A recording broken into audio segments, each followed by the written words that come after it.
Nicola Sturgeon has come under fire for her stance on Brexit, and polling expert John Curtice revealed how the Scottish National Party (SNP) leader may not have as much support for her referendum demands as she may think. From the outset, Ms Sturgeon has been clear that she wants Scotland to remain in the EU if she is not satisfied with the UK's Brexit terms.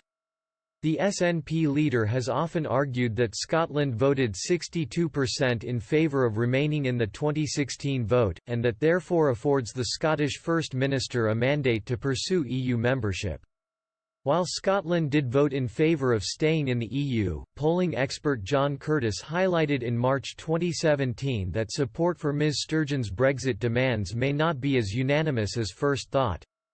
Research published by Nat Sen Social Research revealed how Scottish people were not in favour of freedom of movement, described by Mr Curtice as rather sober. He added in The Guardian, most voters in Scotland might have voted to remain, but that does not mean that they are so enamoured of the merits of the EU that they necessarily wish to maintain freedom of movement now that the UK is heading for the EU exit. Scots did back the idea of EU companies trading freely in the UK, a staggering 93% were in favour of this. But even though this appears to vindicate Ms Sturgeon's Brexit stance, Mr Curtice highlights that this combined with Scotland's attitude to freedom of movement meant many were more likely to support the government's Brexit plans.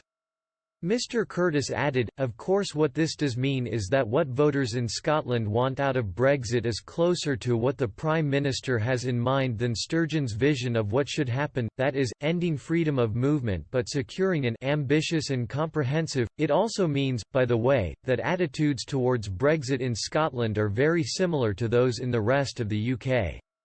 It is, thus, perhaps not surprising that there is relatively little support for the Scottish Government's idea that Scotland might have a closer relationship with the EU even while still being part of the UK. The findings from the research also showed that as many as 62% said the rules on immigration into Scotland from the EU should be the same as those for immigration into England and Wales. Only 25% backed the idea that it might be easier for someone from the EU to migrate to Scotland than to England or Wales.